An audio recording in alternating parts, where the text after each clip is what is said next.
Alô, alunos e alunas do Humanas em Foco, eu sou o professor Cícero Barata e estamos aqui para dar continuidade ao nosso projeto e dar continuidade ao Enem, pensando sempre, buscando sempre a realização do seu sonho, a sua aprovação. Mas a nossa aula de hoje, meu querido Israel daqui a pouco vai soltar para vocês a vinheta, a nossa aula de hoje vai ser a continuação do segundo reinado, porque a nossa aula de hoje é o segundo reinado, parte 2.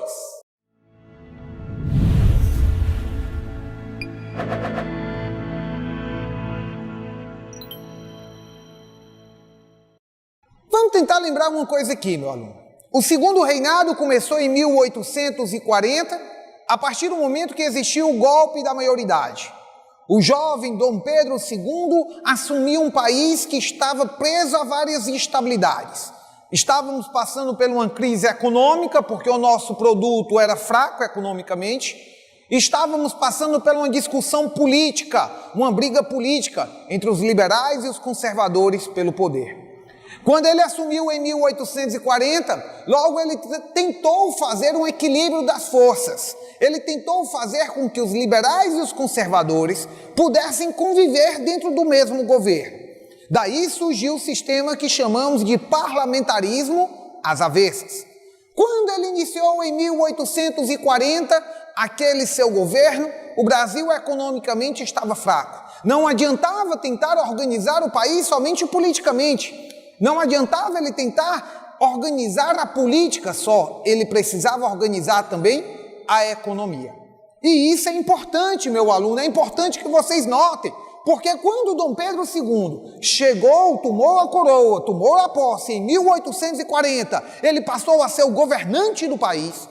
O Brasil ele estava passando por uma instabilidade econômica e política.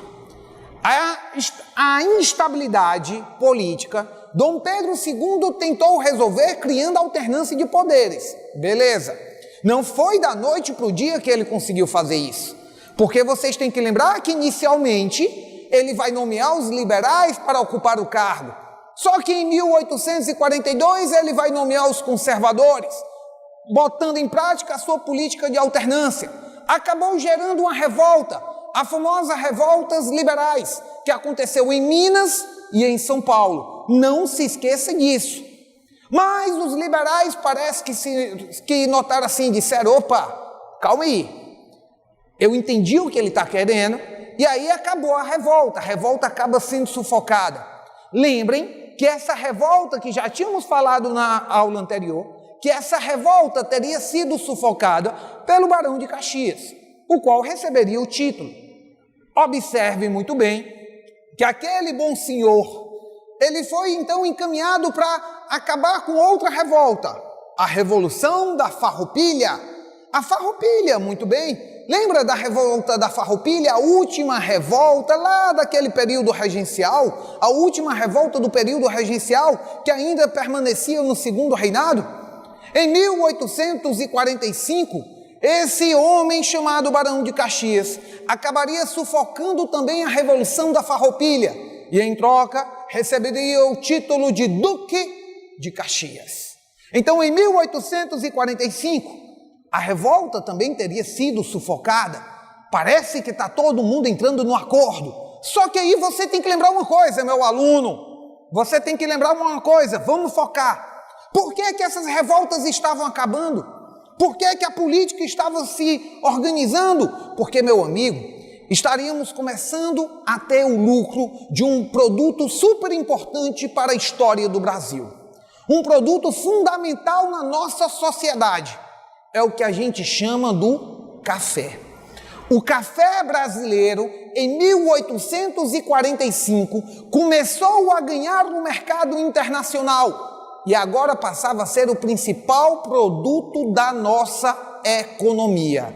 Meu aluno e minha aluna, não esqueçam, vocês não podem deixar de focar, vocês não podem deixar de prestar atenção nisso. Em 1845 até 1930, você vai ter uma obsessão pelo café brasileiro. Você tem que prestar bastante atenção, porque a partir daí a política brasileira estará direcionada. Não esqueça disso. É a partir daí que você vai ter o crescimento dos cafeicultores. Não pode esquecer. Pois bem, em 1845, o Brasil começava a ter a sua venda do café. Ganhava o mercado internacional. Só que tinha um detalhe. Aquele crescimento do Brasil chamava uma certa atenção. E até dos ingleses. Vocês têm que lembrar que os ingleses, em 1845, eles criaram uma lei, presta bem atenção que é uma lei inglesa, em 1845, eles criaram uma lei que a gente chama Lei Bill-Arbiden. Essa Lei Bill-Arbiden, ela foi uma lei que proibiu o tráfico internacional de escravos. Proibiu o tráfico internacional de escravos, mas era uma lei feita pelos ingleses.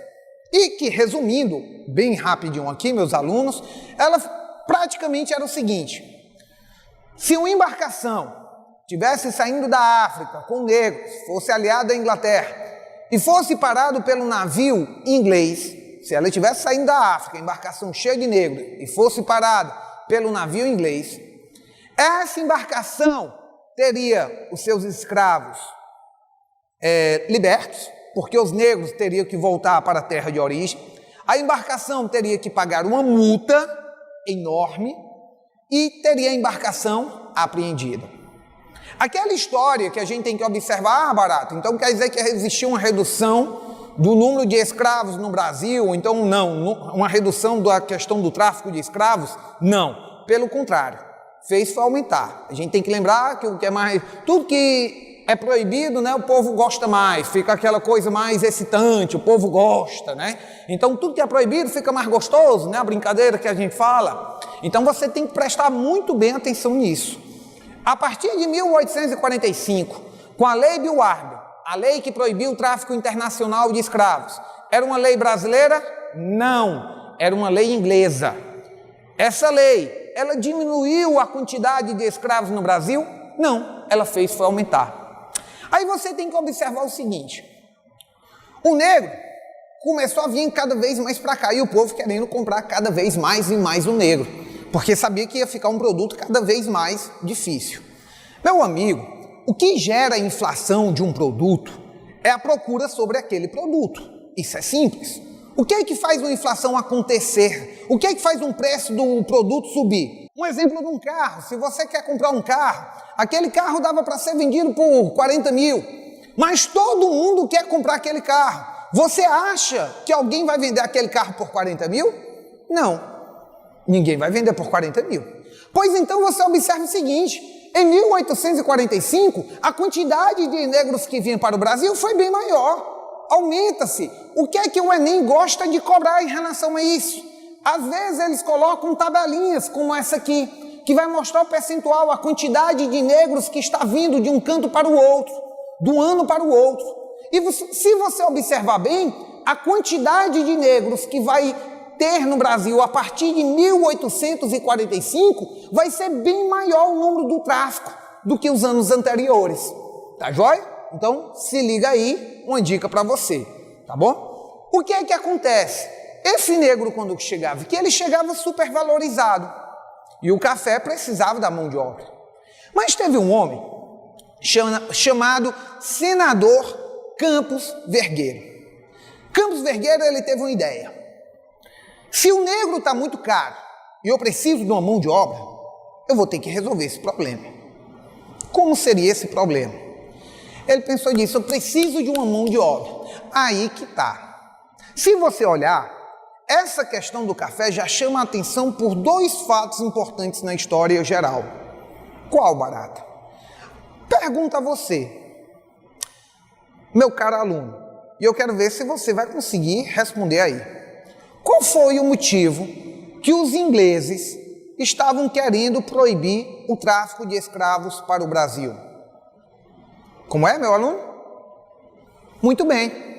Quem falou que era para ter um aumento do mercado consumidor? Está correto.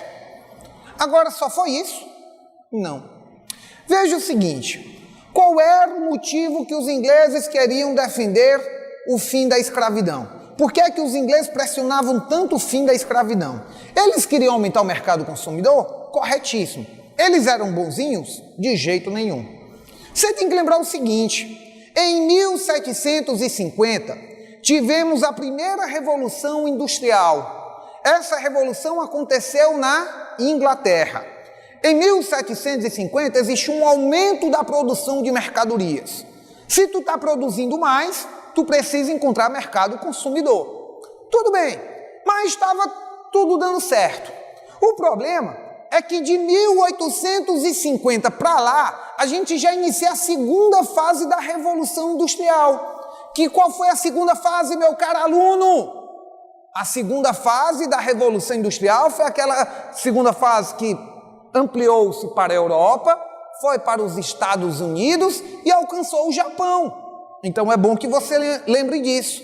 Se você observar bem, o Brasil, ele era uma potência em mercado consumidor. A Inglaterra estava ganhando concorrência. Os países europeus, mais os Estados Unidos, mais o Japão já estavam produzindo manufaturas. Então a Inglaterra estava tendo uma superprodução e não tinha mercado consumidor. Foi o jeito, então, pressionar a abertura desse mercado consumidor. E quem seria o mercado consumidor? O negro. O negro era o seu potencial mercado consumidor. Não se esqueça disso. Aí estava a questão. No Brasil, em 1845, ainda não estava proibido o tráfico internacional de escravos. Não esqueça disso. Não estava. Foi uma lei criada pelos ingleses, a famosa lei Bill-Harder. Pois bem, naquele momento, Campos Vergueiro estava vendo que o negro estava saindo muito caro. O negro, minha gente, era uma fortuna. Então ele disse, eu não posso gastar dinheiro comprando negro. Eu tenho que encontrar uma saída. Qual foi a saída dele? Qual foi? Muito bem, quem acertou aí? A saída dele foi trazer mão de obra dos imigrantes para o Brasil.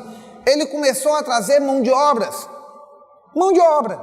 de italiano, de alemão, de suíço para o Brasil. Por que, Barata? Os europeus iriam querer vir para o Brasil. Você tem que parar para observar que durante esse período estava acontecendo o processo de unificação da Alemanha, que era liderada pela Prússia, e estava acontecendo o processo de unificação da Itália. Isso quer dizer o quê? Estava tendo conflitos, uma guerra civil, meu amigo. Estava tendo um conflito interno. Quando tem um conflito interno, você diminui a produção. Resumindo, o povo não tinha condição de sobreviver, estava querendo fugir da guerra, e uma das opções que apareceu foi vir para o Brasil. Como assim, Barata? Campos Vergueiro contratou uma pessoa para poder fazer esse recrutamento de italianos, de alemães e suíços para o Brasil. Começou a fazer um recrutamento, vem para o Brasil. Como? Imagina aquela cena típica. Naquela época, um casal e seus 14 filhos. Aí você imagina um bocado de filhinho, um escadinho um atrás do outro. O dinheiro falta comida. E o mais velho chega, mamãe, estou com fome. Aí vem o outro e diz, mãe, estou com fome. Chega o outro e diz, mamãe, estou com fome. Aí chega o outro e diz assim, mamãe. Aí o outro, mamãe. Aí o outro, mãe. Pense na perturbação que vai ser na cabeça de um indivíduo. Em um certo momento, começa a existir uma propaganda sobre o Brasil, que o Brasil era um país maravilhoso, que aqui tinha muita terra, que aqui tinha muito verde. E o homem que começa a recrutar essas pessoas, chega para a pessoa e diz assim, Dona Maria, a senhora já pensou em ter casa, comida, roupa lavada, tudo isso?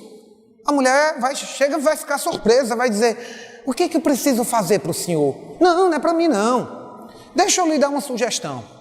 Tem um cara lá no Brasil, chamado Campos Vergueiro, senador Campos Vergueiro, que ele está oferecendo terras para as pessoas trabalharem.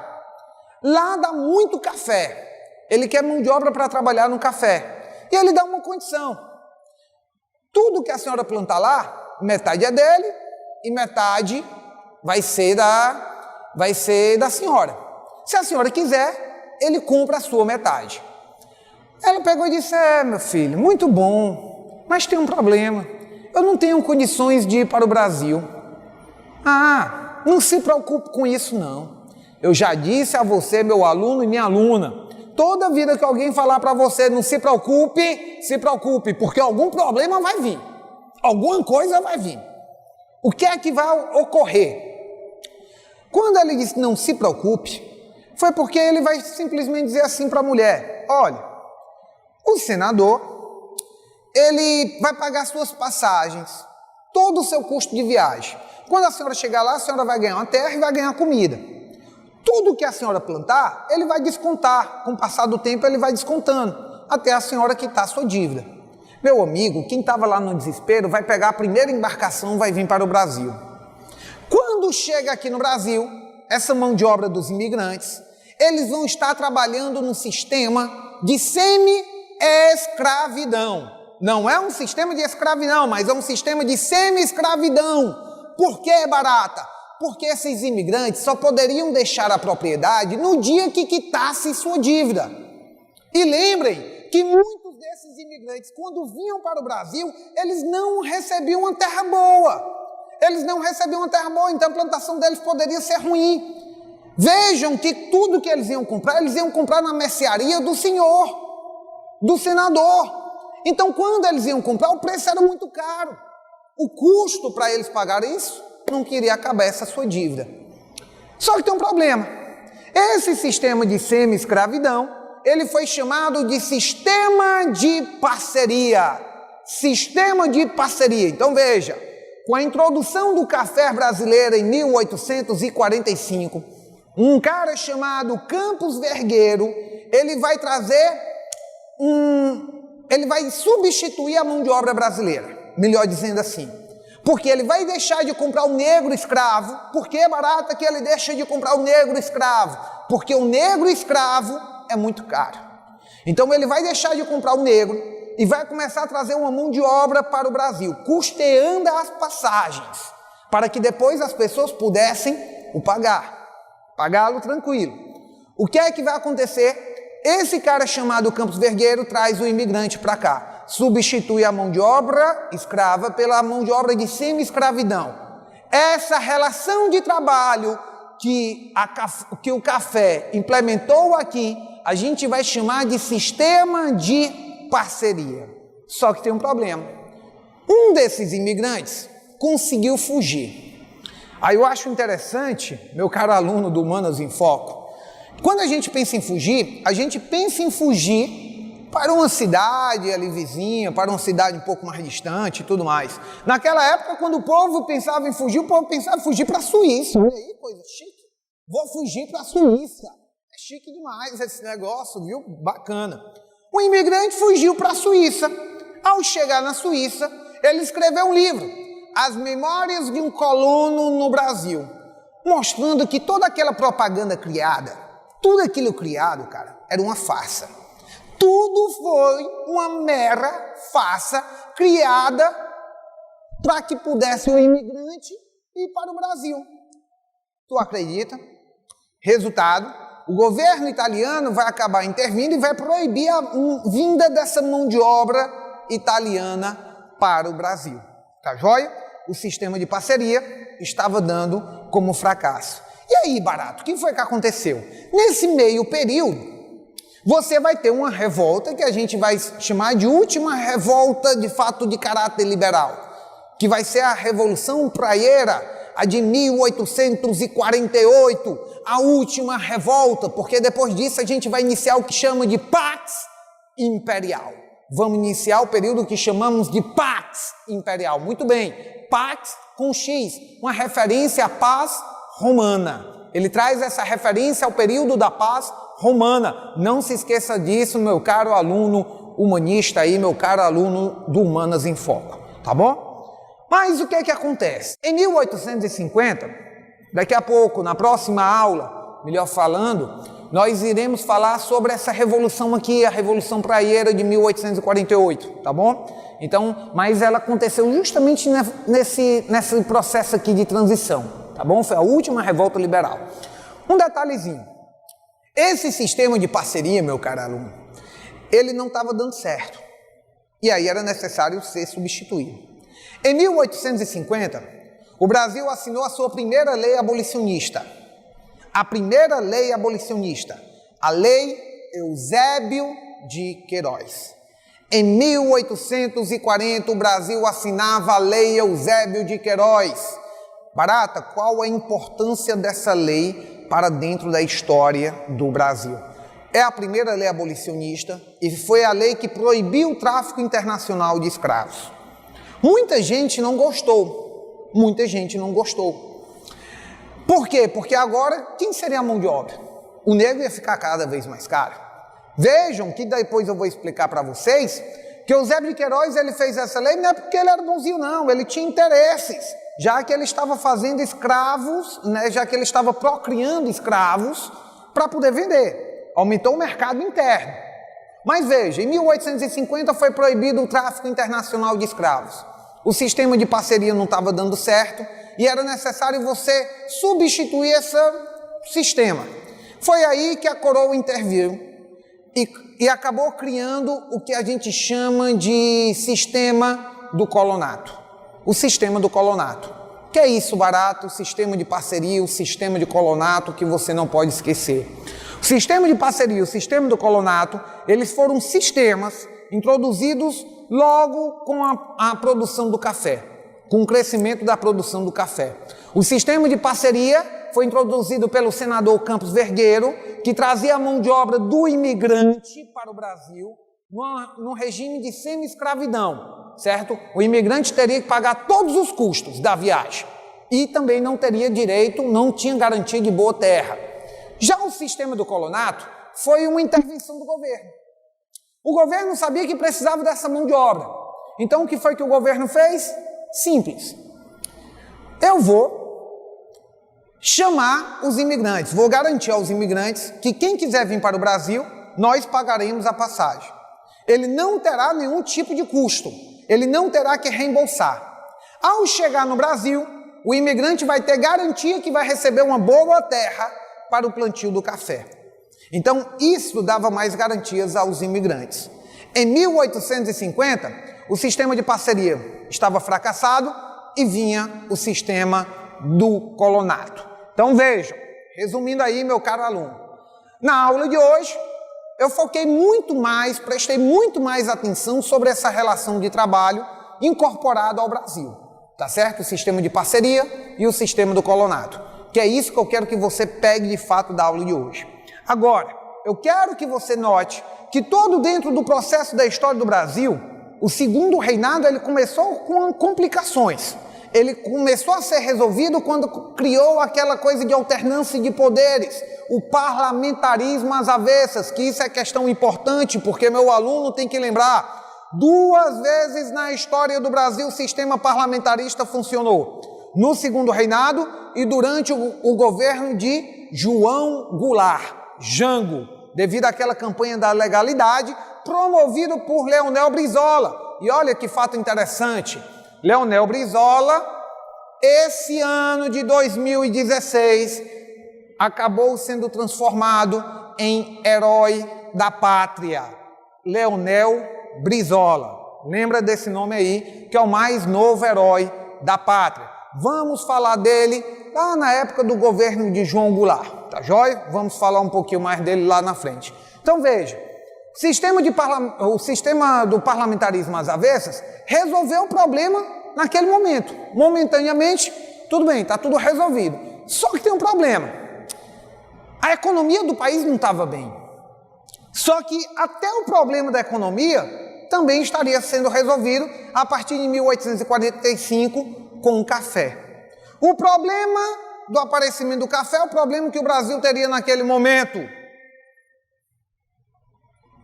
A questão que a Revolução Industrial entrava na segunda fase, os ingleses precisavam de mercado consumidor. Pressionaram o Brasil para que o Brasil decretasse o fim da escravidão. O Brasil não decretava.